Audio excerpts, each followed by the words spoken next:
오늘 말씀의 제목은 이렇습니다. 한번 따라 하실까요? 영적 심고 거두는 법칙. 오늘 창세기 16장 전체에 흐르고 있는 법칙 하나를 발견하는데 그것은 바로 영적으로 심고 거두는 법칙이다. 그래서 오늘 영산신학이라고 제가 끊임없이 앞으로 여러분의 머릿속에 자다가도 뻘떡 영산신학이라는 조영기 목사님의 영산 순복음의 신앙과 신학으로 성경을 어떻게 바라볼 수 있는지, 오늘 창세기 16장을 영산신학 관점으로 본 창세기 16장에 있는 말씀 연구, 이런 또 부제를 가지고 함께 말씀을 나눴으면 좋겠습니다. 기억하시죠? 제가 한 몇 주 동안은 계속해서 여러분에게 리마인드 시킬 거예요. 영산은 무슨 뜻이다? 우리 조 목사님의 호. 그리고 영산신학은 순복음 신앙이고 또 순복음 신학이다. 그래서 순복음 신앙과 순복음 신학을 한마디로 여러분에게 딱 알려드리면 한번 따라하실까요? 5, 3, 4, 7. 5, 3, 4, 7. 순복음 신학을 한마디로 한 줄로 그냥 요약을 하라. 그러면 5, 3, 4, 7. 머릿속에 5, 3, 4, 7. 그러면 여러분이 5, 3은 뭘까요? 오징어 삼겹살? 오중복음과 삼중축복, 그죠? 오중국사. 혹시 어디 가셔서 오징어 삼겹살 드시면 이건 오중복음과 삼박자의 축복이구나 하셔서 오중복음과 삼중축복이 순복음 신앙의 가장 기초적으로 출발을 하는데, 이게요 참 하나님의 말씀은 어떤지 아십니까? 똑같은 이야기인데요, 씹으면 씹을수록 계속 맛이 나는 거예요. 숨겨진 영적인 비밀과 은혜가 충만해지는 거죠. 저도 수십 년을 지금 오중복음 삼박자 축복을 끊임없이 외쳤지만, 제가 오늘 이 강의, 오늘 말씀, 이 말씀을 통해서 제가 아침에 반짝거리는 게 있었어요. 오중복음과 삼박자의 축복은, 삼박자는 하나님께서 우리를 변화시키는 모양이구나, 우리를 바꿔주시는 모양이 삼박자의 축복이에요. 정확히 말하면 삼박자의 구원이에요. 그리고 오중복음은 뭐냐면 그 하나님께서 주신 이 삼박자의 축복이 삶에 맺어지는 열매와 같아. 그러니까 5, 3, 4, 7은 우리의 삶에 정확하게 우리가 바라보고 품고 가야 될 나의 정체성이고 하나님의 의도예요. 근데 다른 것 일단 제껴놓고 5, 3, 4, 7을 마음속에, 생각 속에, 의식 속에, 그리고 언어 속에, 여러분의 확신 속에 담아두세요. 제가 지금 말한 것에 4가 들어있죠. 마음 속에, 생각 속에, 의식 속에, 사고 속에, 꿈 속에, 언어 속에, 믿음 속에. 이게 4차원의 영상이에요. 아까 5, 3, 4, 7 했으니까 7은 좀 이따 제가 말씀을 드리겠고요.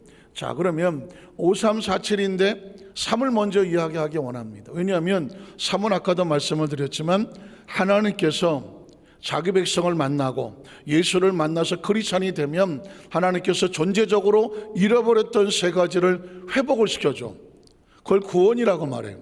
구원이라고 말해요. 그게 삼박자의 구원이라고 말해요. 왜 삼박자냐? 세 가지이기 때문에. 왜 세 가지냐? 인간은 영과 혼과 육으로 되어 있는, 그리고 그 영혼육의 전인적인 구원을 얻치는 거죠. 그래서 예수를 믿고 하나님의 자녀가 되면 가장 먼저 하는 게 뭐냐? 영혼이 잘 될지어다. 인간은 존재적으로 영혼 육으로 되어 있는데 무엇이 잘 돼야 돼요? 영혼이 잘 돼야 돼요. 왜냐하면 하나님과 교통하고 교제하는 것은 영이기 때문에 그렇습니다. 그래서 하나님 앞에 범죄한 적 죽으리라 하죠. 뭐가 죽었을까요? 영이 죽죠. 영이 왜 죽나요? 하나님과 단절될 수. 늘 얘기하지만 이 성전 안에 이 전기가 들어오는 이유는 다른 게 아닙니다. 쟤네들이 무슨 야광 전구를 달아서 스스로 빛을 내지 않아요. 쟤들은 전기줄이 연결되어 있잖아요. 전기줄이 연결있고 전기 코드는 발전소가 연결된 거예요. 발전소에서 전력이 교회 건물에 콘센트까지 와 있는 것입니다. 그러니까 아무리 콘센트가 와 있어도 코드를 뭐 해야? 꼽아야 불이 들어오는 것이죠. 스위치를 올려야 불이 들어오는 것입니다. 그런데 만약에 스위치를 내리고 코드를 뽑으면 단전이 되죠. 단전이 되면 아무리 거대한 발전 능력이 교회 콘센트까지 와 있다고 할지라도 불이 들어오지 않아요. 무슨 이야기인지 아시겠습니까? 하나님이라고는 거대한 축복이 됐던 파워가 됐던 생명이 됐던 엄청난 탱크가, 그 존재가 우리 옆에 와 있어도 우리의 영이 뭐하지 않으면, 반응하지 않으면, 연결되지 아니하면 그 영은 흙덩어리, 육은 흙덩어리로 존재하는 것입니다. 제가 그전에 그런 생각을 했어요. 음악을 잘 모르지만, 좋아하긴 하지만 전공을 하지 않았기 때문에 음악의 기본 원리가, 음악은 도대체 어디서부터 출발하는가, 어떻게 생겼는가, 그냥 상상 속에 있었죠. 어느 날 제가 혼자 생각한 거예요. 아, 이 공간 안에는 보이지 않지만, 들리지 않지만 음악이 꽉 들어찼구나. 음악이 꽉 들어찼어. 그러면 누가 작곡을 하는가? 누가 작사를 하는가? 어느 날 내가 수신이 되는 거예요. 곡이 들리는 거죠. 곡이 들리는 거야. 그러니까 꽉 차 있는 곡이 어느 날 나한테 들려. 마치 모차르트가 그렇고 베토벤이 그렇고 바하가 그랬던 것처럼, 쇼팽이 그랬던 것처럼, 이 사람들이 갑자기 어느 순간 벌떡 일어나갖고 피아노 앞에서 막 때리기 시작하죠. 그걸 오선지에 막 적기 시작한단 말이죠. 이런 사람들은 음악의 천재라고 말하는 사람들은 보면 자기들이 뭐 머리를 굴려갖고 화성을 하고 뭐 음표를 어떻게 하고 이걸 했다기보다는 어느 날 빵 하고 인사이트가, 음악의 멜로디가 뜹니다. 자다가도 벌떡 일어나서 막 피아노를 치는 거거든요. 그걸 음표에다가 막 올리거든요. 그리고 또 잡니다. 다음날 아침에 일어나서 연주를 해보면 기가 막힌 거예요. 이거 자기 실력이 아닌 거죠. 그걸 영감이라고 말하는 거거든요. 그런데 어느 날 제가 느끼겠더라고. 아, 이 우주에는, 우리가 사는 공간에 음악이, 멜로디가 꽉 차 있어. 멜로디가 꽉 차 있으니까 어느 날 누구의 접선만 되면, 그 연결만 되면 멜로디가 떠올라. 옮겨 적으면 되는 거지. 아, 음악이 그렇겠구나. 하기야 모든 영화라든가 소설이라든가 모든 문학이든 심지어 뭐 과학 발명하는 사람들도 연구를 하지만 어느 날 연구를 연구하다가 막혔는데 툭 하고 뭔가 영감이 떠오르면서 그 길이 열리면서 작품이 나오는 거거든요. 아주 조심스러운 거지만 저도 복음성가를 몇 곡을 작사 작곡해서 음반도 내서 여러분들이 같이 부르고 있잖아요. 우리 집사람 맨날 하지. 신기하다. 앞만 봐도 신기하다는 거예요. 왜 그러냐 그랬더니, 아니 갑자기 어떻게 사람이 그럴 수가 있냐. 갑자기 어떻게 어느 날 갑자기 무슨 곡을 쓴다고 하고 뭐 음반을 낸다고 하고 해서 보니, 우리 집사람이 원래 가장 가까운 사람은요, 선지자가 그 고향에서 대우를 못 받듯이 그 우리 집사람이 가장 저한테는 적이죠. 왜냐면 제가 웬만큼 잘해갖고는 우리 집사람이 쉽게 은혜 받지는 않죠. 왜? 수십 년을 들었으니까. 안 그러겠어요? 그런데도 불구하고 그 찬양을 부를 때마다 충성으로 부리니까 얼마나 은혜가 되는지 모른대요. 난 성공한 거야. 그러면서 앞만 봐도 신기하대. 그 어떻게 한 거냐고 저한테 물어봐. 그럼 저도 그렇지. 난 더 신기해. 더 신기하다. 왜냐하면 멜로디가 떠올라. 내 친구 되신 성령님을 할 때도, 아니 우리 성도들하고 그 찬양 예배를 드리고 싶은데 하나님은 친구라. 난 나의 벗 아브라함과 나는 친구다 그랬거든. 나느냐 친구 되신 하나님과, 이런 찬양도 있거든요. 하나님은 친구라고 얘기를 했어. 예수님도 예수보다 나의 더 좋은 친구 없네. 또 예수님은 나는 너를 위해서 내 목숨을 버린다. 목숨을 버리는 친구보다 더 좋은 친구는 없다. 그러면서 예수님도 우리에게 나는 너의 친구다라고 말했거든. 그래, 성령님이 친구가 없는 거야. 진짜 친구는 성령님인데, 파라클레토스, 보에사가 친구란 뜻인데, 친구라는 성령님은 찬양이 없는 거예요. 없어? 그럼 뭐 내가 만들어 볼까? 하나님, 성령님을 친구로 곡을 쓰고 싶어요. 가사도 쓰고 싶어요. 그리고 머리를 감는데, 머리 감는데 막 갑자기 멜로디가 떠오르는 거야. 어쭈구리. 야, 이거구나. 혼자 계속 머리 감면서도 멜로디 하고, 그리고 딱 앉아갖고는, 요즘은 핸드폰이 좋잖아요. 그 떠오르는 멜로디 가사를 그냥 핸드폰에다가 그냥 녹음을 해버리는 거예요. 몇 번 이걸 잊어버리지 말라. 돌았으면 잊어버리니까. 잊어버리지 말라고 녹음해놓고. 그리고 나서 야, 이게 뭐가 되겠어. 솔직히 내가 뭐 우리 조미혁 사모님이 또 성악가 출신이라서 그걸 또 멜로디를 작업을 해요. 얼마나 머리 아프겠어. 근데 그걸 또 해. 곡을 만들어 와. 보면 이거 뭐 수정할 게 많겠지. 몇 군데 없어. 근데 곡을 불러오면 이걸 내가 했나? 내가 한 게 아니잖아요. 여러분 마찬가지입니다. 제가 이렇게 말씀드린 건 뭐냐면 목사님이 뭐 어디 저 스위스에 가서 뭐 오스트리아 핀에 가서 음악을 전공해서 뭐 이게 아니라니까. 하나님께서 주시는 인사이트가 있어. 인스피레이션이라고 말하는 영감이 있어. 그건 우리 모든 성도들한테도 하나님은 연결돼요. 누구에게 어떻게 역사하실지는 아무도 몰라. 진짜 중요한 건 뭐냐? 하나님과 연결이라는 거죠. 영혼이 잘 돼야 되는 것은 하나님과 연결돼야 영혼이 잘 되는 거예요. 그게 그래서 삼박자 축복의 최고가 뭐야? 영혼이 잘됨 같이거든요. 하나님을 알고 예수를 믿고 하나님과 연결되고 성령님과 동행하고 예수를 구주로 고백할 수 있는 영의 회복. 삼박자 축복의 최고 축복이 뭐예요? 영혼이 잘 되는 거죠. 제가 아까 말씀드렸잖아요. 지구상에서 지구를 아예 통째로 등기로 내 재산을 가져봐라. 영혼이 하나님과 단절된 그 영혼이 어디 가서 행복하겠느냐? 우주를 떠돌아다녀도 어느 곳 가도 행복하지 않아. 영혼이 하나님 앞에 온전히 서야 돼. 그 영혼이 잘 돼야 그 다음에 범사가 형통해지는 것이죠. 그러니까 하나님께서는 우리 영혼을 바꿔주시고 우리의 삶을 형통하게 하기를 원하죠. 창세기 17장에 다음 주 나오겠군요. 창세기 17장에 보면 하나님께서 우리 아브라함을 만나서 뭐라 하면 내가 너와 나 사이에 언약, 커버넌트, 언약을 세운다 해놓고 그 언약이면 내가 너를 반드시 뭐하게 하리라? 번성하게 하리라거든. 번성하게 하리라. 이 하나님이 아브라함을 만나고 났더니 하나님의 영혼을 살리셨으니 말씀이 들려 영혼이 잘 되는 거죠. 교통하는 자가 됐으니까. 그리고 뭐래? 내가 너로 번성하게 하리라. 영혼이 잘 되고 그 다음에 번성하게 된 건 하나님의 의도야. 내가 어떻게 번성하는 게 아니라니까. 하나님이 내가 너로 번성하게 하리라예요.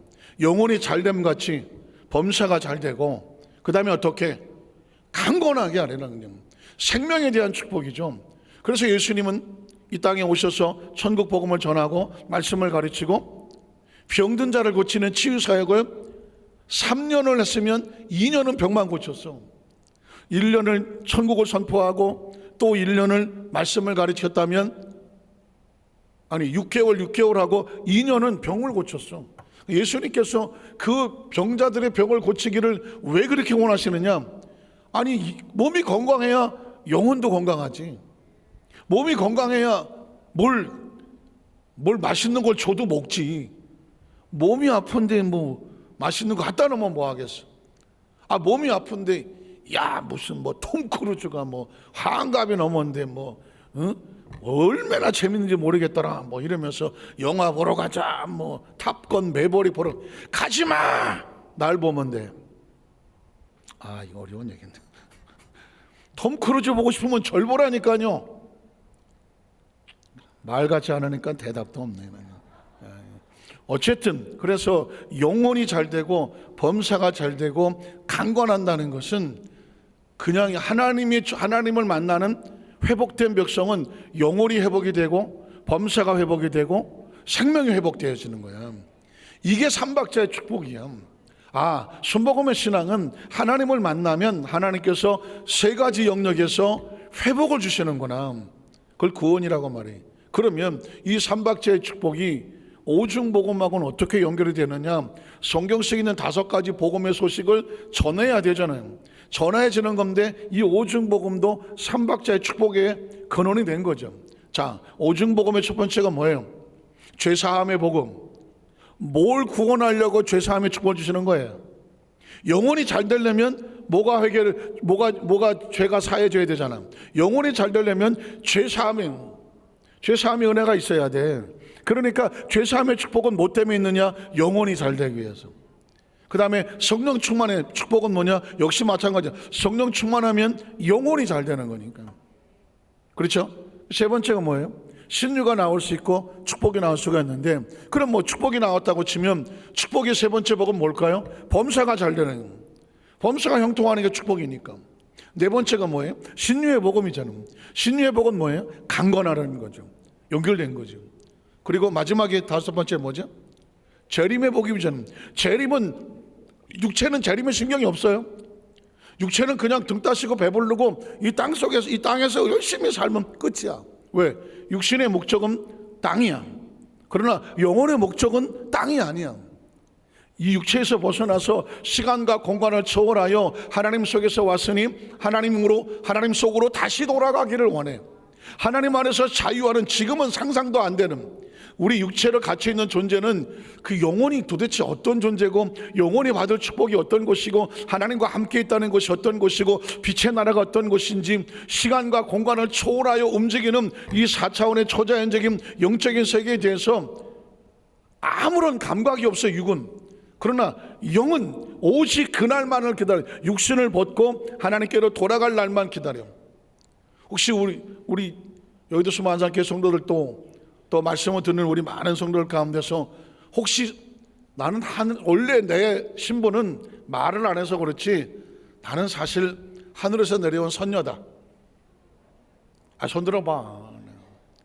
잠깐 내려왔다가 그 목욕을 하는데 그 나무꾼 놈의 시기가 와갖고 옷을 감추는 바람에 내가 헐시없이 내가 지금 그 나무꾼하고 내가 살고 있다. 손 들어보라니까.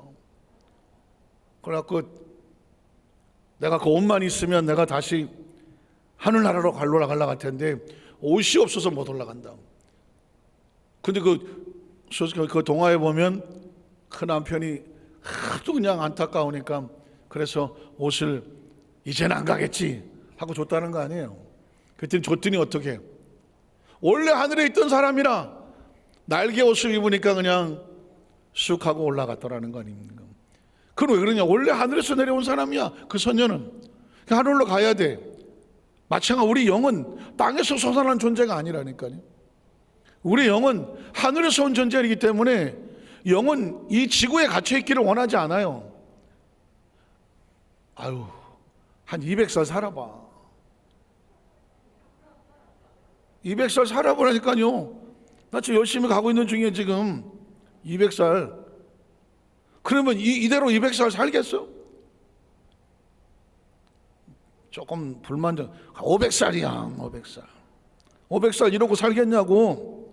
이 몸뚱아리로 500년을 이 땅에서 살겠냐고. 살려고 해도 힘들지.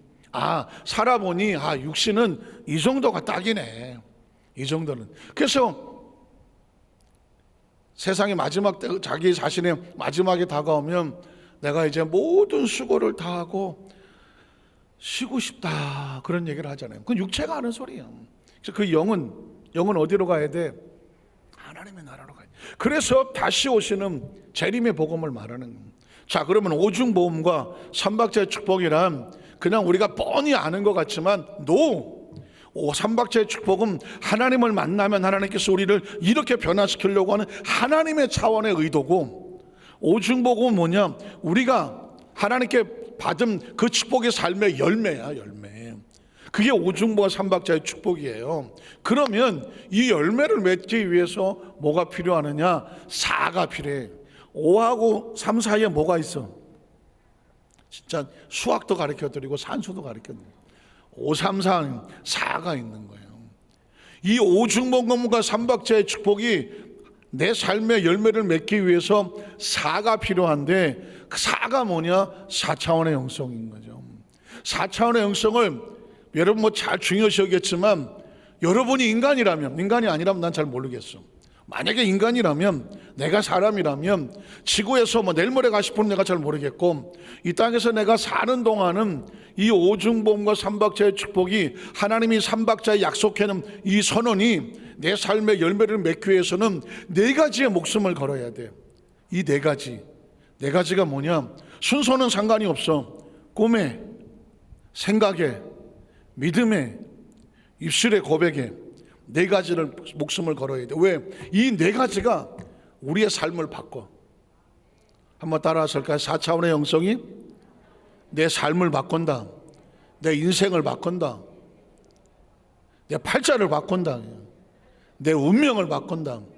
내 미래를 바꾼다. 아주 중요한 거예요. 왜냐하면 이 네 가지가 사람을 바꿔. 어떤 사람이든지 이 네 가지에서 움직여. 예를 들어서 꿈, 그냥 낭만적인 이야기가 아니에요. 꿈은 뭐냐? 사람이 꿈을 꾸면, 많이 들어보신 얘기예요. 제가 정리해 드리는 거예요. 사람이 꿈을 꾸면 내가 꿈을 이루어야지, 내가 열심히 일해서 노력해서 꿈을 이룹니다 라고 하는 사람 별로 없어. 꿈을 꾸면 누가 나를 끌고 가? 알긴 뚫어지게 잘하시는 분. 꿈이 나를 끌고 간다니까. 꿈은 놀라운 일이. 이 네 가지는 내가 품으면 그게 날 끌고 가는 거예요. 꿈은 놀랍게도 꿈을 꾸는 사람은, 꿈을 꾸는 이유가 뭐냐면, 인간은 꿈을 꾸면 꿈이 나를 끌고 가. 견인력이 있어. 먼 날 보면 그렇게 얘기해. 내가 꿈을 이룰 만한 자격이나 능력이 없는데 그 꿈이 나를 이끌었다고 말합니다. 그래서 조 목사님 늘 생일 선전에 꿈을 가져라, 꿈을 가져라. 유명한 정신 철학자들이든 사상가들이든 때로는 정치가들도 리더자들은 그래. 이 백성을 향해 우리가 꿈을 갖자. 젖과 우리는 가나안 땅, 젖과 우리는 가나안 땅 가기 위해서 광야라는 힘들고 어려운 고비를 지나가지만 그래도 불구하고 일어나서 가. 왜 그랬을까요? 그 꿈이 나를 끌고 가는 거거든. 그래서 여러분, 이 꿈이 그렇고, 그래서 여러분 함부로 꿈을 꾸면 안 돼. 함부로 꿈을 꾸면 안 돼. 이 꿈의 영역에 제가 또 말씀드리겠지만, 하나님의 약속하신 말씀이 들어와서 나로 꿈꾸게 해야 돼. 아무거나 꿈꾸면 안 돼요. 그리고 생각이 끌고 가. 사람은 생각을 가슴에 끌으면 그 생각이 그 사람을 끌고 가. 그리고 생각이 말을 하게 해. 여러분 이따 점심 때 뭐 드실 거예요? 생각을 할 거 아니야. 야, 이런 날은 난 지금 아무것도 생각 안 했는데 입맛이 나오네요. 뭘 먹을까? 사람은 생각을 하면 아주 신 멜론에다가 그 한 5개 그냥 물에다가 넣고 찬물에다 얼음 띄워갖고 한 잔 들긴다 생각만 해도 입안에 침이 질질 고여요. 생각은 반응하고, 하고 싶은 얘기 많지. 그냥 줄여서 생각은 사람을, 오죽하면 그래. 잠언 4장에도 무릇 지키를 막고 더욱더 네 마음에 생각을 지켜야 돼. 왜? 생명의 근원이 생각에서 나와. 생각 한번 잘못 먹으면 사람 폐가 망신하는 것은 순식간이에요. 그러니까 생각을 항상 이걸 붙잡아야 돼. 생각을. 그리고 또 뭐예요? 언어예요. 언어. 말이 씨가 되는 거야. 말이 씨가 되니까 어떻게? 그 말이 씨가 되니까 말을 끊임없이 조심해야 돼. 내가 해놓은 말이 누구한테 와? 나한테 와. 내가 한 말이 씨가 뭐야? 심어놨더니 그게 열매에서 나한테 온다는 거예요. 사람이 뭔가 믿는 믿음도 마찬가지예요. 제가 지금 이렇게 지난주에도 이 얘기를 했지만, 제가 아직 여러분이 한 2달 듣고 나면 그냥 눈 감으면 그냥 꿈, 눈 감으면 생각, 눈 감으면 언어, 눈 감으면 믿음. 이 4차원의 영성은 그거 나 옛날에 들은 거야? No, 들은 건 의미 없어. 4차원의 영성, 그거 너 다 아는 거야. 알아도 상관없어. 안 돼. 4차원의 영성은 내 의식과 사고 속에 들어와서 그게 내 삶의 방향과 목적이고 무작이 돼야 돼. 믿으십니까? 이것만 가지고 계속 한 3년 하고 싶어. 3년. 그래서 여러분이 어느 날 목사님 이제 알겠네요. 내 지나온 과거를 돌이켜봤더니 꿈이었어요. 과거를 돌이켜봤더니 내 생각이 현재를 만들었어요. 내가 끊임없이 입술로 고백해왔던 게 그게 지금 나한테 열매를 맺었어요. 내가 믿음으로 확신하고 달려왔는데 그게 힘들고 어려울 때 나를 일으켜 세워서 여기까지 왔어요. 한 고백을 듣고 싶은 거예요. 신앙은 그냥 액세서리가 아니에요. 도덕과 윤리 이런 교양이 아니라니까요. 무슨 인문학 이런 게 아니에요. 이건 우리가 어차피 사람으로 생명으로 존재하게 태어났으니 잘 살아야 될 거 아니에요. 잘 살아야 될 거 아니에요. 후회 없이 살아야 될 거 아니에요. 우리 주어진 시간은 선택이에요. 그렇게 많이 남지 않았어요. 제가 지난번에 말씀드렸지만 얼마 남지 않은 사람들에게 지나온 삶을 살아보면서 가장 후회되는 게 뭐냐, 뒤늦게 가서 시간이 얼마 안 남으면 가족과 함께 지내지 못한 것. 그렇잖아요. 좀 더 따뜻하게, 그리고 좋은 친구들과 같이 하지, 친구를 두지 못한 것. 그리고 뒤늦게 내가 하나님 앞에 좀 더 헌신하며 가까이 하지 못한 것. 뒤늦게 가서 얘기하면 어떡할 거예요? 인생은 그 얘기를 뒤집어 놓으면 그분들은 잘못 심어 놓은 거야. 후회를 심어 놓았기 때문에 마지막 결산의 시간에 가서 뭐 할 것밖에 없어요. 후회할 것밖에 없는 거예요. 지금 제가 여러분에게 이 얘기를 끊임없이 반복할 건데 이유는 하나에 딱 후회하지 마십시오. 후회하지 마십시오. 언어를 잘못 사용해서 후회하지 마십시오. 생각을 잘못 품어서 후회하지 마십시오. 꿈을 잘못 꿔서 후회하지 마십시오. 여러분의 잘못된 믿음으로, 믿음이라고 다 좋은 믿음 아니거든요. 잘못된 믿음, 말씀에 근거하지 않은 믿음으로 후회하지 마십시오. 인생은 딴 게 아닙니다. 그 꿈과 생각과 그 언어와 믿음이 나를 지금 만들고 있습니다. 10년 후의 모습, 지금 하시는 꿈을 보면 압니다. 지금 쓰시는 언어를 보면 압니다. 무슨 생각을 하고 있는지를 보면 압니다. 무엇을 믿고 가고 있는지를 보면 압니다. 미래는 막연하게 다가오지 않습니다. 지금 여기서 미래를 만들어가는 겁니다. 그게 성경 속에서 우리에게 외쳐주고 있는 거거든요. 그리고 이제 7대 신앙은 제가 늘 시간에 쫓겨서 7대 신앙 하다 말고 그랬는데, 7대 신앙은 똑같아요. 오죽무삼은 갈보리 십자가의 예수를 믿는 신앙, 죄사함의 축복이죠. 영혼이 잘 되는 거죠. 오순절 마가다락방을 믿는 신앙, 이거 정령이니까 역시 영혼이 관계된 거죠. 땅끝까지 복음을 전하는 신앙, 전도와 선교의 열매죠. 좋으신 하나님을 믿는 신앙, 좋으신 하나님도 역시 영혼이 다른 거죠. 병을 고쳐주시는 하나님을, 예수님을 믿는 신앙, 이건 신유에 대한 것이죠. 강건함이죠. 그리고 다시 오실 예수님 믿는 신앙, 재림의 신앙은 또 영혼이죠. 그리고 나누어 주고 베풀어 주는 신앙, 삶의 열매를 말하는 거죠.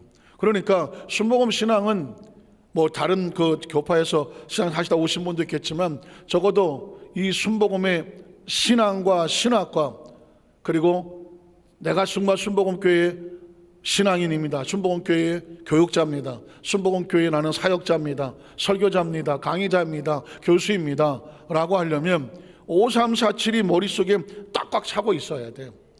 그냥 순복음교회에 다니기 때문에 순복음교인이 아닌 거죠. 순복음신학교, 영산신학교를 나왔다고 해서 순복음 목회자가 되는 게 아니에요. 적어도 머릿속에 5347에 대한 근본적인 이것이 내가 확신을 가지고 있어야 되죠.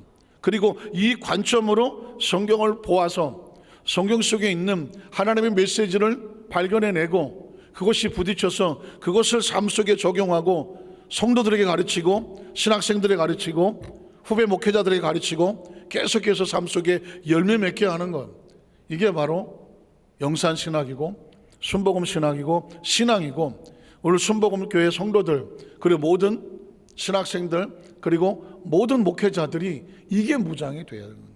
자, 이게 관점이 딱 되면 성경은 이제 바라다 보면 되는 거예요. 자, 창세기 16장 1절을 보면 두 종류의 사람이 나와요. 사라가 나고 하갈이 나와요.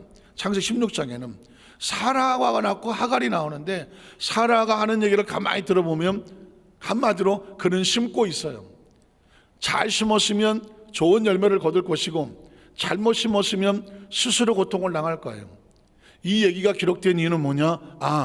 잘 심은 걸 보거든 나도 이렇게 심어야 되겠구나, 잘못 심은 걸 보면 이렇게 심으면 안 되겠구나. 사라와 하갈 두 사람의 예를 들고 성경은 마칩니다. 자, 첫 번째로 사라를 통한 영적 심고 거두는 법칙, 창세 16장 1절에 보면 아브라함의 아내 사리는 출산하지 못하였고, 상황이에요. 그러나 우리는 성경을 알죠. 출산하지 못했지만 15장에 하나님께서 아브라함을 통해서 어떻게 반드시 내가 너와 약속을 맺어서 엘리에셀이 아닌 네 몸에서 날 자가 내 후계자가 되고 사라가 출산을 할 것이고 번성할 거다 약속을 했어요. 이게 머릿속에 있으면 이 상황을 어떻게 뚫고 나갈지를, 어떻게 심는지를 예측하는데 이게 없으면 딴짓을 할 거예요. 자, 사례는 출산하지 못하였고 그에게 한 여종이 있으니 애굽 사람이요 이름은 하갈이라. 자, 사례가 아브라함에게 이르되 야훼께서 내 출산을 허락하지 않았다. 지금 여기 보면 창세기 아까 15장에 분명히 하나님이 약속했거든요. 아브라함에게 약속을 했어요. 내가 너에게 언약을 세워서 네 몸에서 나야 후사다. 그리고 분명히 너를 통해서 나는 너의 큰 축복의 통로를 만들 거다 했어요. 아브라함에게 했어요. 그래 16장에 왔는데 아브라함과 사라가 대화를 하는데 보니까 사라가 이렇게 말해요. 하나님이 나에게 자식을 안 줬으니 내가 어떡하겠냐. 그래서 내가 방법을 생각했다. 원하건대 내 여종 하갈에게로 들어가라. 소위 말하는 첩을 주어서 거기서 난 자식을 내 자식처럼 여기겠다, 이런 얘기거든요. 자, 그러면 우리 사라가 지금 하는 행동, 사람은요 말을 하든 행동을 하든 선택을 하든 무엇을 하든 심는 거예요. 삶을 심는 거예요. 지금 여러분이 하나님 빛이 이 시간에 나와서 다른 데 가 있지 않냐고 예배 중에 나와 있다. 여러분은 지금 심고 계시는 거예요. 심고 계시는 거예요. 자, 여종에게 들어가라. 지금 사례는 잘못 심자. 하갈에게 심으려고 하죠. 그 다음 절에 보면 내가 혹 그런 말미암아 자녀를 얻을까? 사실은 아브라함도 그런 소리 했죠. 난 자식이 없으니 주께서 안 줬으니 내 후계자는 누굽니까? 내 집에서 기른 엘리에셀이 내 후계자입니다. 사람은 눈에 안 보이면 불안해. 인간적인 방법으로 뭔가 해결하려고 해. 그러나 하나님의 사람은 내 방법이 아닌 누구의 방법? 하나님의 방법. 그래서 기도하는 거지. 하나님이 주시는 방법을 찾고 응답을 받았어. 그러면 주위에 유혹이 있고 여러 가지가 가짜가 보이더라도 여기에 넘어가지 아니하고 하나님이 주신다고 했으니 나는 하나님을 기대합니다. 이걸 뭐라고 말해? 믿음이라고 말하는 거죠. 흔들리는 마음을 바꿔줬거든요. 그런데 사례는 똑같이 말해. 혹 그런 말미암아 자녀를 얻을까 하노라 하며 아브라함이 사례의 말을 들어야 돼, 하나님의 말을 들어야 돼. 아브라함이 사례의 말을 들었다는 얘기는 이건 잘못 심었다는 것입니다. 그래서 여러분 보십시오. 어쩔 수 없어요. 인생은 심는 거예요. 오늘도 심고 내일도 심고 모레도 심고. 그래서 심은 대로 거두리라는 거죠.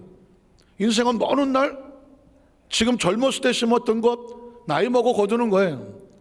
나이 먹어서 심은 것 더 나이 먹어서 거두는 거예요.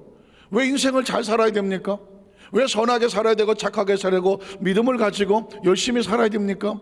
지금은 우리가 심고 있는 거예요. 봄, 여름, 가을, 겨울 심는 거예요. 결산은 가을에만 늦가을에 하고 겨울이 되면 그 대가를 치르는 거예요. 자, 지금 아브라함과 사례는 심고 있습니다. 사례의 말을 들었다. 행동이 아니에요. 심었어요. 하나님이 아닌 사례의 말을 들었습니다. 그 다음 절에 보면 그래서 아브라함의 사례가 그 여종 애굽 사람 하갈을 데려다가 그의 남편 아브라함에게 첩으로 준 때는 아브라함이 가나안 땅에 거주한 지 10년 후였더라. 자, 그 다음 절에 보면 그래서 아브라함이 하갈과 동침을 했습니다. 심는 겁니다. 행동은 심는 거고 말은 심는 거고 선택하는 건 심는 거고요. 움직이는 건 다 심는 거예요. 누구를 만나는 것도 심는 거고요. 내가 결정하는 건 다 심는 거예요. 자, 하갈이 임신했습니다. 농담 같지만 임신도 심은 거예요. 그렇죠? 그냥 임신하지 않죠. 임신했다는 얘기는 심은 것에 대한 결과죠. 그가 자기 임신함을 알고 그 여의준을 멸시했더라. 영어 성경에 보면 주인도 좀 아이가 없는데 내가 임신을 했어. 자기를 상당히 프라우드하게 여겼고 그리고 저 주인보다 내가 난데? 이렇게 생각했다는, 그리고 한국말 번역할 때 한마디로 멸시했다라고 말하는 거죠. 자, 하갈에게 멸시당하는 사라는 재수가 없어서 그랬습니까? 왜 그랬을까요? 운이 나빴나요? 아니죠. 자기가 심었잖아요. 하갈에게 남편을 주고 하갈이 자식을 낳으면 자기가 어떻게 될 거 예측이 안 돼요? 멸시당할 걸 몰랐나요? 잘못 심은 결과예요, 멸시는. 그 다음 절은 그래서 사라가 아브라함에게 이르되 내가 받는 모욕은 자기가 심어놓고 누구한테 말해요? 당신이 받아야 옳도다. 그것도 틀린 말은 아니야. 같이 심었으니까. 아브라함도 같이 심었지 뭐. 내가 나의 여종을 당신의 품에 두었거늘 그가 자기 임신함을 하고 나를 멸시하니 당신과 나 사이에 야훼께서 판단하시기를 원하노라. 지금 어떻게 보면 족발하쟁이죠. 아브라함이 들으면 정말 청천하늘의 날벼락이죠.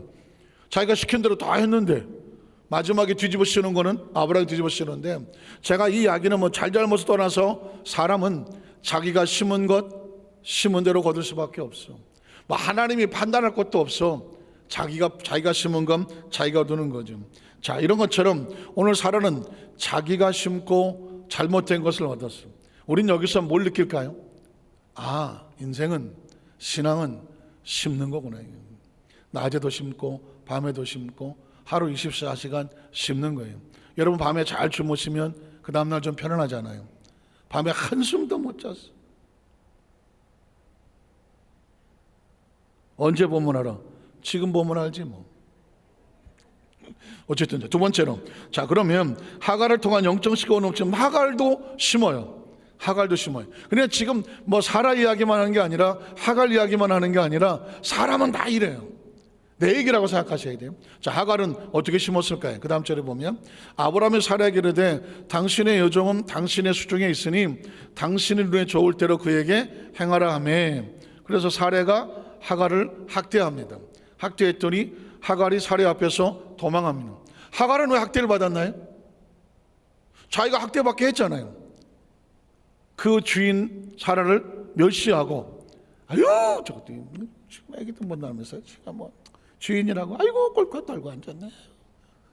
자기는 이대로 가면 주인의 자식을 낳고 보안이 잘하면 자기가 이 집 주인이 될 수, 여종이 될 주인, 여주인이 되겠어. 돌아다니면서 사라를 흉보고 했겠죠. 그러면 어떻게 됩니까? 자기가 저지르는 것에 대한 결과를 자기가 먹는 거예요. 하갈이 어떤 일을 당했다고 해서 왜 이런 일을 벌일까? 우리는 원인과 결과를 이렇게 좀 봐야 될 그런 분석이 필요하죠. 그냥 벌어지는 일은 없어요. 심지 않고 열매 맺는 일은 없어요. 자, 그래서 학대를 당한 것도 하갈이 재수가 없어서가 아니라 자기가 심은 행동 그대의 결과예요. 하갈이 사리 앞에서 도망을 합니다. 자, 야훼 사자가 광야 샘물 곁 곧 술길 샘 곁에서 그를 만났습니다. 이르되 사라 여종 하갈아, 내가 어디서 왔으며 어디로 가느냐? 그가 이르되 나는 내 여주인 사라를 피하여 동원합니다. 잘못한 대가가 뭐예요? 피하는 도망자가 됐죠. 그 다음 절을 보면 야훼 사자 그에게 이르되 내 여주인에게로 돌아가라, 그 수하에 복장하라. 이건 뭐냐면 사라와 하갈과 상관없이 하나님의 또 다른 계획이에요. 하나님은 하갈이 여기서 도망하여 끝나는 존재가 아니라 누구의 씨를 품었습니까? 아브라함의 씨를 품어서 이스마엘을 낳게 됐잖아요. 하나님은 하나님의 또 다른 계획이 있어. 그래서 하갈에게 명령하기를 도망가지 말고 그 여주인에게 가서 거기서 복종하고 있어라. 이는 하나님의 명령이에요. 자, 그랬더니 그 다음 절에 보면 야훼 사자가 또 이르되 내가 내 씨를 크게 번성하여 그 수가 많아 셀 수 없게 하리라. 어쩌면 하나님은 우리가 저질러 놓은 실수에 대하여 뒤치다거리도 하시는 것 같아요. 뒤치다거리. 그런데 그 뒤치다거리가 의미 없는 것이 아니라 하나님은 그 상황 속에서도 그걸 통해서도 하나님의 뜻을 이루어 가시더라고. 뜻을 이루어 가시더라고. 결과론은 좋은 이야기지만 아브라함의 사라를 통해서 그냥 이삭을 낳았으면, 하갈을 통하지 않았으면 이스마엘도 없고 또 그런 족속도 없었을 텐데, 아브라함이 잘못 선택하고 사라가 잘못 선택하여 하갈을 통하여 자식이 나는데 그 자식은, 하갈은 무슨 죄가 있나요? 근데 하나님은 그를 통한 민족도 하나님께서 번성하게 하시겠다고 약속을 하셔. 이건 하나님의 영역이라 우리가 함부로 판단할 수 없지만 제 짧은 소견에 제 짧은 인생을 살아본 결과 때로 잘못된 실수를 통하여 벌어진 상황이지만 하나님은 그것조차도 합력하여 선을 이루어 교훈이 되게 하고 깨우침이 되게 하고 또 그걸 통하여 늘 하나님께로 돌아올 수 있도록 바라가게 만드는 도구로 만드시기도 하시는 것 같아요. 하나님께서 왜 하갈을 통하 이스마엘을 낳는데 그 백성을 다 멸하지 아니하고 이 민족을 살려 번성케 하십니까? 이건 하나님의 영역이라 함부로 말할 수는 없음. 그러나 하나님은 그렇게 하시겠다고 하셨습니다. 자, 그래서 그 다음 절에 보면 야훼 사자가 또 그르되 내가 임신하였은즉 아들을 낳으리니 그 이름을 이스마엘이라 하라. 이는 야훼께서 내 고통을 들으셨다. 이스마엘의 이름의 뜻은 좋은 이름이었죠. 하나님은 우리의 고통을 들으시는 분이라는 거죠. 들으시는 분이죠. 이 이야기는 하갈에게만 하는 것이 아니죠. 하나님 백성들에게 하늘을 바라보고 때로 실수하고 넘어지고 쓰러지고 누군가를 피하여 도망을 치는 낯선 곳에 가서 홀로 있는 자 같지만 하나님은 자기 백성의 부르짖음을 고통을 외면하지 아니하시는 거예요. 믿으십니까? 그래서 다시 그 다음 절에 보면 이렇게 말하죠. 그가 사람 중에 들나귀 같이 되리니 그의 손이 모든 사람을 치겠고 모든 사람의 손이 그를 칠지며 그가 모든 형제와 대항해서 살리라.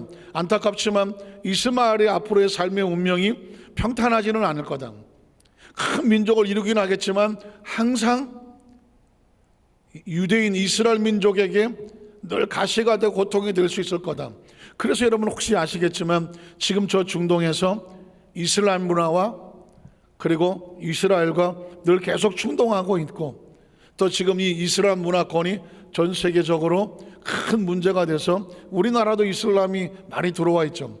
그래서 지금 한국기독교교에서 끊임없이 우리가 경계하는 것이 동성애 또 이슬람 문화 이런 문화죠. 근데 이슬람의 조상이 누구예요? 이스마엘이거든. 이스마엘. 잘못된 선택에 의해서 잘못된 결과를 가져온 게 이게 인류 역사 속에서 끊임없이 고통이 되는 것이죠. 끊임없이 고통.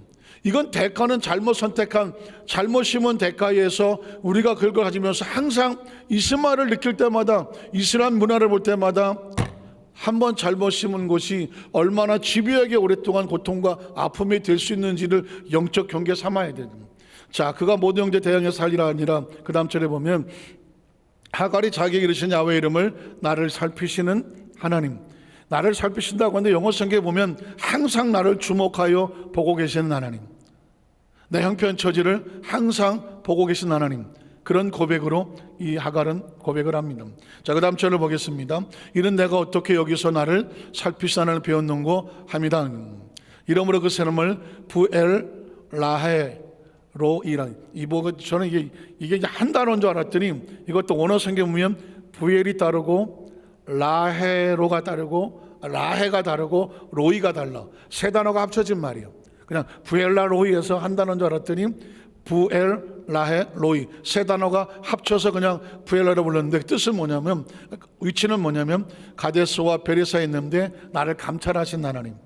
그래서 여러분 혹시라도 부엘라 로이라는 어떤 하갈의 이름이 고백이 나오거든. 아, 나를 늘 지켜보시고 감찰하신 하나님 그 뜻이구나 라고 성경을 연구하는 사람들 관심 있는 사람은 알아두시면 좋습니다. 그 다음 절에 보면 하갈이 아브라함의 아들을 결국 낳죠. 아브라함이 하갈을 낳은 그 아들을 이름하여 이스마엘이라고 하였더라. 하갈이 아브라함에게 이스마엘을 낳았을 때 아브라함은 86세였더라. 그리고 그 다음 절에 끝이구나. 이게 마지막으로 이제 말씀의 결론을 내리도록 하겠습니다. 우리는 이 성경 속에서 창세기 16장 통째로 털었어요. 왜냐하면 때로 한 절을 가지고 설교할 수도 있고 강의할 수도 있고 또 한 센텐스를 가지고 할 수도 있는데 단락과 본문을 말씀하는데 창세기 16장을 통째로 보게 되면 어떤 의미거든. 여기에 흐르고 있는 큰 줄기 하나를 발견하죠. 큰 줄기는 뭐냐? 무엇이든지 심고 거두는 법칙이 움직이고 있더라고요. 사실 심고 거두는 법칙은 하나님께서 그냥 여기에만 아니에요. 우리가 쓰잖아요. 예수를 믿든 믿지 아니하든 인생은 전부 다 뭐합니까? 심은 대로 거두는 거예요. 콩 심은 데 콩 나고 팥 심은 데 팥 난다. 그러면 그거 속담이야. 속담으로 끝납니까? 이거는 만고불변의 법칙이에요. 그러니까 머리가 좀 돌아가고 속담의 깊은 뜻을 아는 사람은 지금 내가 콩이 필요하면 뭘 심어야 돼? 콩을 심어야지. 팥이 필요하면 팥을 심는 거예요. 콩 심어놓고 바나나가 안 나온다고 이러면 둘 중에 하나야. 이분은 셋 중에 하나, 넷 중에 하나 모르겠어. 하여튼 간에 이건 이 지구 사람은 아닌 것 같아. 지구인은. 그래서 콩 심은 데 콩 나고 팥 심은 데 팥 나더라. 이야기는 결국 심은 대로 거두는 거죠. 가는 말이 고와야 오는 말이 고와. 그럼 어떻게? 말을 먼저 갈 때 곱게 해라. 왜? 네가 한 말이 상대방을 따뜻하고 부드럽게 하면 반응이 역시 나한테도 그렇게 온다. 메아리의 법칙. 야호. 그럼 저쪽에서 어떻게 해? 야호 한다는 거죠. 바보야. 좀 있으면 뭐라 그래? 네가 바보다. 메아리는 그대로 돌려온다는 거 아니겠습니까? 작용과 반작용, 메아리 다 같은 말입니다. 인생의 삶은 결국 무엇을 심느냐에 따라서 심은 결과로 살아가더라. 그럼 그 원칙은 어디서 왔느냐? 하나님의 만고불변의 법칙인데, 성경은 오늘 우리에게 이 영적 법칙에 대해서 말씀을 하고 있어요. 그런데 이제 알면 뭐해? 알면 뭐하냐고. 알면 우리가 뭘 몰라서 지금 이렇게 살아왔나? 아는데 그거 잘 심으려고 할 때마다 유혹이 있고, 그걸 또 잘 심어야 되는데 그 순간에 그걸 갖다가 삑살이 나게 해갖고 또 잘못 심게 하고, 그리고 잘못 심어놓고 그 결과가 잘못됐는데 그것 때문에 땅을 치고 후회하고, 아니면 하갈처럼 너 때문에 내가 그때 자기가 심어놓고 딴 사람을 원망하거나, 때로 하나님이 안 주셔서, 하나님은 약속에 이미 주시겠다고 말씀했는데 못 참고 못 믿고 자기 방법으로 한 것은 하갈이잖아요. 그래서 오늘 제가 아까 서두에 말씀드렸지만 4차원의 영성이라고 하는 것은 비단 순복음 교회 성도들 또는 순복음 신앙인들 또는 뭐 사역자들, 목회자들, 이런 뭐 선교사들, 신학생뿐만 아니에요. 자, 저는 강단에 서서 이건 전 세계에 있는 모든 그리스도인들에게, 전 세계에 있는 모든 사역자들에게, 전 세계 하나님을 아는 모든 사람들에게 우리 교회가 아주 센터였으면 좋겠어. 저는 그래야 그냥 세계에 있는 모든 크리스찬들에게, 뭐 크리스찬이 아니면 난 모르겠고, 정말 하나님의 사람으로 영적인 법칙을 적용해서 성공적인 이 귀하고 정말 이 아까운 생명을 귀하게 살려고 하면 이 4차원의 영성이라고 하는 이 순복음 신앙과 신학의 영적 법칙이 얼마나 중요한지를 말씀 속에 적용해 들어가서 삶에 적용하며 살아야, 그래야 나중에 거둘 게 있는 거예요. 지금 잘 걷어놓지 못하고, 아까 여기 있는 영적인 법칙은 삶을 심은 거잖아요. 하갈도 잘못 심고 사례도 잘못 심었어. 잘못 심으면 다 땅치고 후회할 수밖에 없어. 오늘 강단에서 제가 왜 이렇게 정말 목을 핏대를 올려가면서 소리를 지르겠습니까? 잘 살아보자는 거죠. 후회하지 말고 살아보자는 거죠. 실수하지 말고 삐뚤어 살지 말고 잘 심어서 하나님이 주시는 이 법칙이 오늘 저와 여러분의 삶을 멋지고 아름답게 이끌어가는 축복의 역사가 있기를 주님의 이름으로 축원합니다. 기도하겠습니다. 하나님 아버지, 감사합니다.